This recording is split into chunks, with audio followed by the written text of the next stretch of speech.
lavish dining table, surrounded by relatives whose faces blurred into a haze as my father's voice echoed through the ornate dining hall. My ears buzzed, my cheeks flushed hot with humiliation. "She's nothing but a failure." My father's voice thundered, loud enough for even the catering staff to pause awkwardly, trays in hand. "She's a mistake, always has been." An icy silence descended over the table, broken only by the uncomfortable shifting of chairs and the whisper of judgmental murmurs. My mother stared down at her plate, unable to meet my eyes. My siblings glanced between my father and me, faces pale, mouths open in stunned shock. I felt the heat creeping up my neck, a firestorm of humiliation and anger roiling beneath my skin. But instead of shouting back, instead of defending myself or begging him to stop, I simply stood up, calmly folded my napkin, and walked toward the door. I heard him scoff behind me. "See? She can't even stand up for herself." His words burned deep, each syllable like a lash across my back, but I kept moving forward. I pushed through the grand dining hall doors and into the cold, moonlit night, my hands trembling, breath uneven. Once outside, I leaned against my car, fighting tears that threatened to spill. But crying was exactly what he wanted, proof he had won. I wouldn't give him that satisfaction. Not again. I'd spent years trying to please my father, working tirelessly to meet his impossible standards. But no matter how hard I pushed myself, nothing was ever enough. Every accomplishment, every effort, reduced to failure in his eyes. This night was just the breaking point, the last piece of my shattered self-esteem falling to the ground. I drove home in numb silence, my grip white-knuckled around the steering wheel. When I reached my small apartment, I slumped onto the couch, staring blankly at the cracked ceiling. For hours, I replayed the scene in my head, anger and sadness swirling in my heart.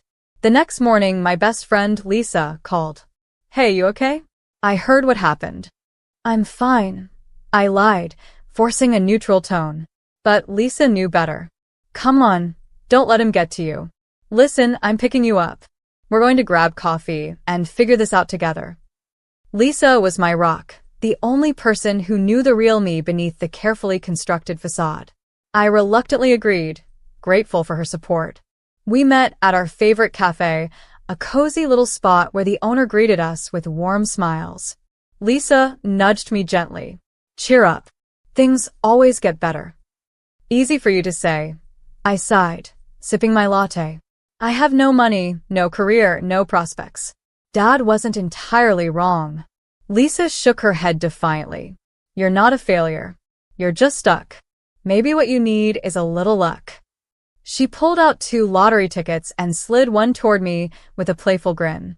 "I bought one for each of us this morning. Hey, who knows? Maybe you're about to become a millionaire." I laughed bitterly, dismissing her optimism. "Lottery?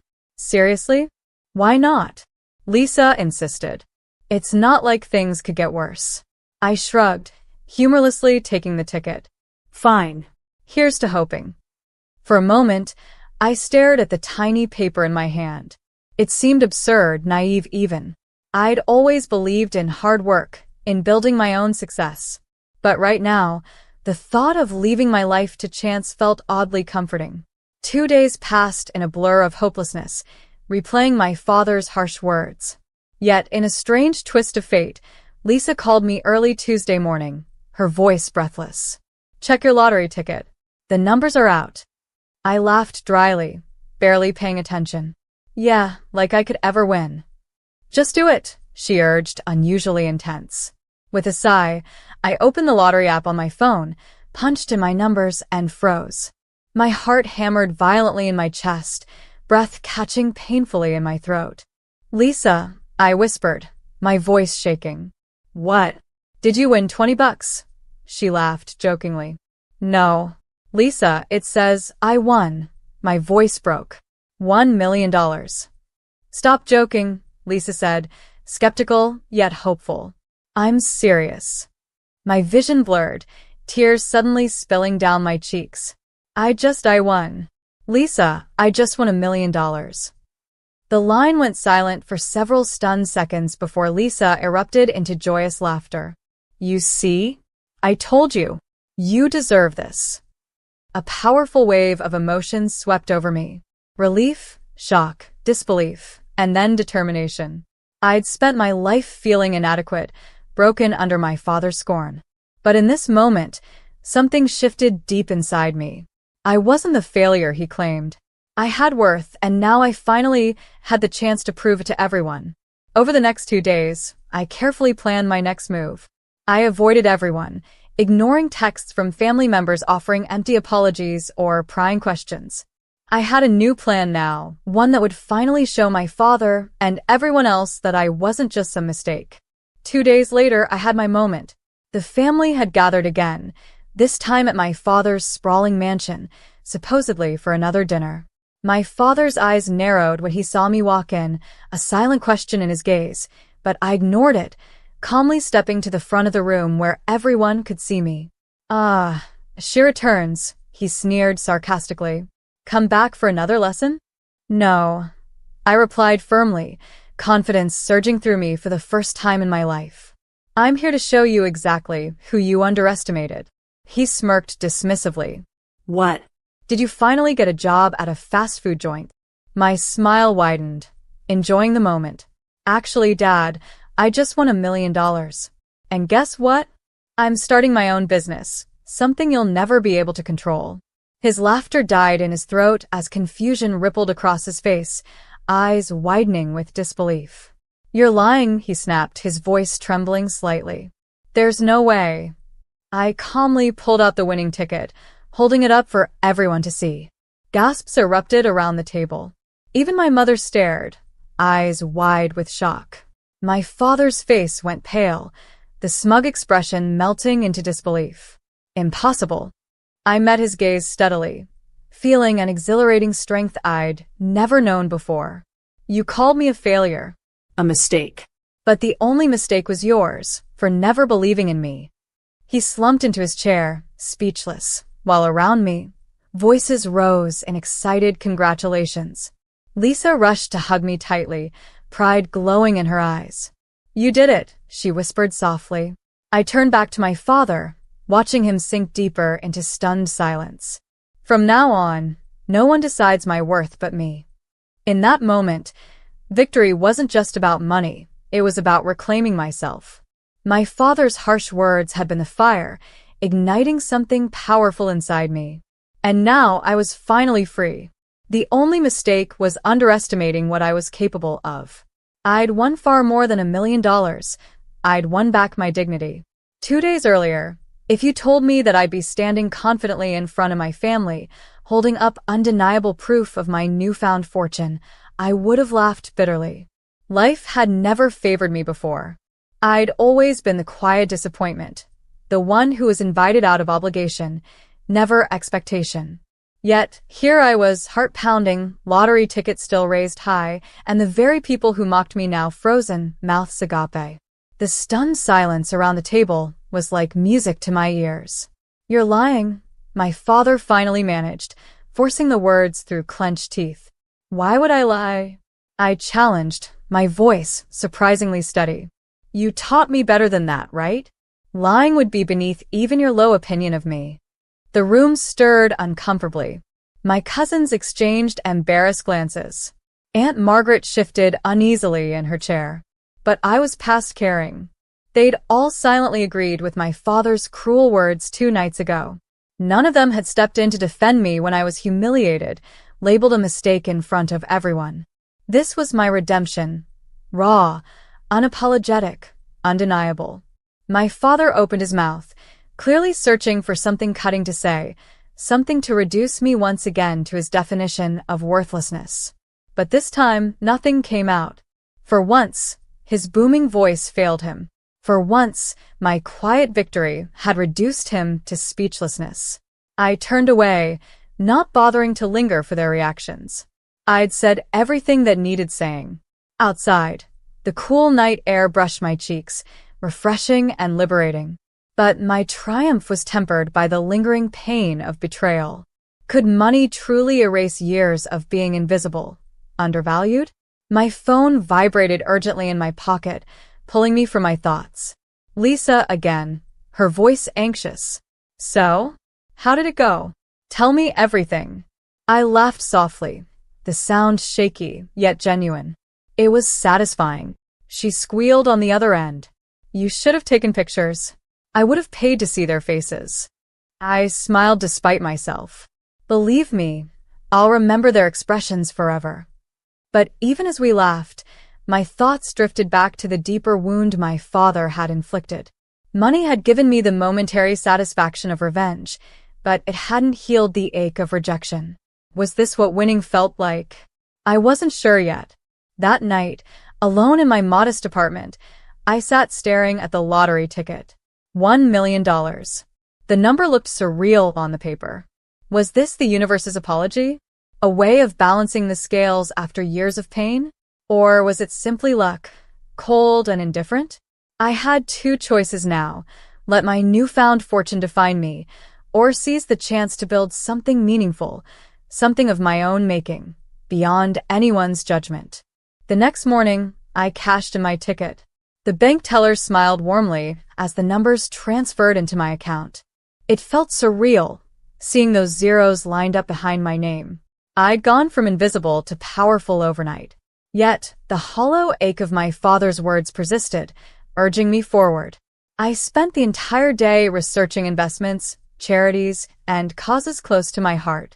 I wanted to make this windfall count, not just for myself, but to ensure no one else had to endure the humiliation I had. That afternoon, while browsing through charities, my phone buzzed. My heart skipped a beat when I saw the caller ID. Dad. Hello. My voice was steady, colder than I'd intended. Silence stretched on the line, heavy and tense, before he finally spoke. His voice was strained, almost reluctant. I suppose congratulations are in order. You're only calling because I won, I snapped bitterly. He sighed deeply. Look, I didn't mean. You did, I interrupted firmly. You meant every word. He paused, clearing his throat awkwardly. Maybe I was harsh, but you must admit, winning a lottery doesn't exactly prove you're successful. My grip tightened on the phone. Even now, he couldn't acknowledge my worth. It's not the lottery when that's my success. It's realizing my worth doesn't depend on your approval. You can't take this from me, Dad. Before he could respond, I hung up, feeling an empowering sense of control surge through me. My father's validation no longer mattered. I'd spent my life seeking it, craving it desperately, and it had gotten me nowhere. That night, Lisa and I celebrated at our favorite cafe, champagne flutes in hand. She toasted cheerfully, to new beginnings. But as I raised my glass, movement caught my attention. At the cafe's entrance stood my mother, looking anxious and hesitant. I'll be right back, I murmured, standing up. She met me halfway, her eyes glistening with regret. I'm sorry. I've let him speak for us both for too long. My throat tightened. Why didn't you ever say something? She lowered her gaze. Fear. Weakness. But seeing you stand strong that night, it made me realize how wrong we've all been. Emotions swelled in my chest. Mom, I just wanted you to believe in me. I always did, she said softly, eyes shimmering. I just didn't know how to stand up against him. I hugged her fiercely, years of resentment melting into forgiveness. We can figure it out now. Together. 2 days earlier, I'd been humiliated, my life seemingly in ruins. Today, I stood transformed, not because of $1 million lottery ticket, but because I'd finally chosen to define myself beyond anyone else's perception. As I returned to Lisa, my mother by my side, I felt a profound shift within myself. This wasn't just luck. It was a second chance, a wake-up call that had finally awakened my inner strength. This was my new beginning, and this time I was writing the story. Over the next few days, my life transformed at a dizzying pace. Word about my lottery win spread quickly, prompting phone calls from distant relatives I hadn't heard from in years, each suddenly eager to reconnect. It was amusing at first, but soon became exhausting, as it felt like everyone wanted something from me now that I was no longer a failure. Despite the chaos, I held on to the fierce determination I'd found within myself that night at my father's mansion. I refused to let anyone dictate how I should live my life again. This was my opportunity, and I was going to use it wisely. I bought a modest house away from the city, somewhere quiet enough to rebuild without distractions. But even as I settled into my new surroundings, I felt restless, driven by something deeper than money could fix. It was the lingering ache of rejection, the need to prove to myself, not just to my family, that I wasn't defined by their harsh judgments. A week later, while organizing my new home office, a familiar face appeared at my doorstep.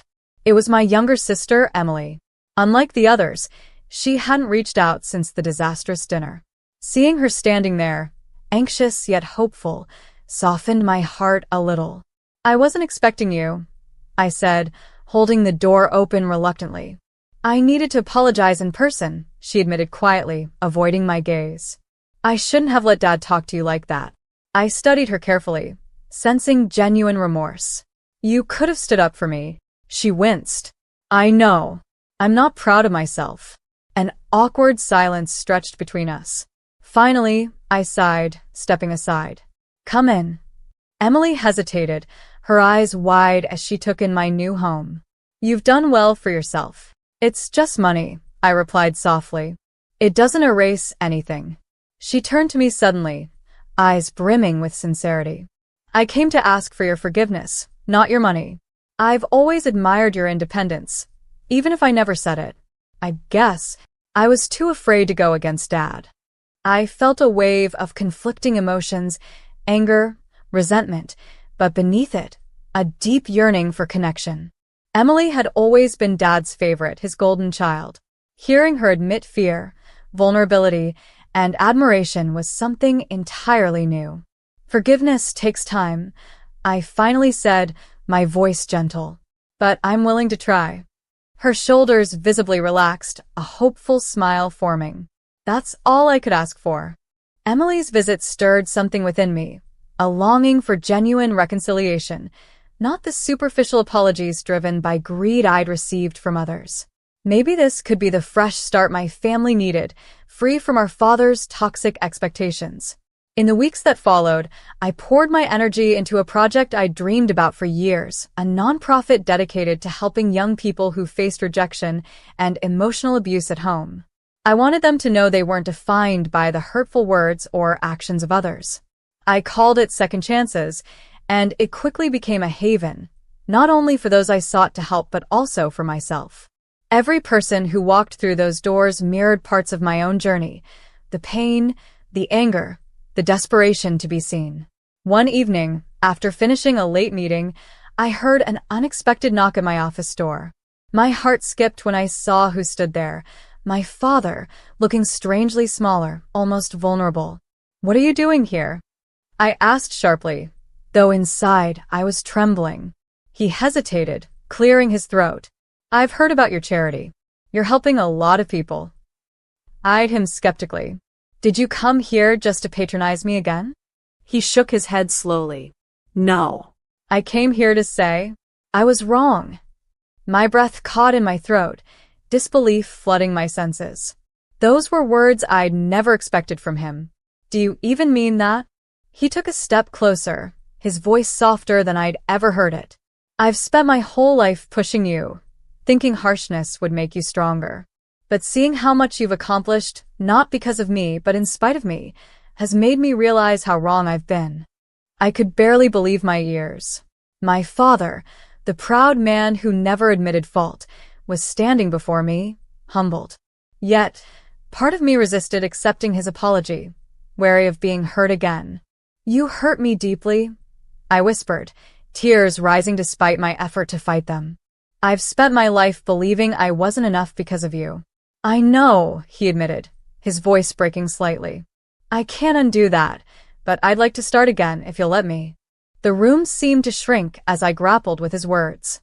Years of buried pain surged to the surface, but this time, there was relief too, relief that he'd finally acknowledged the damage he'd caused.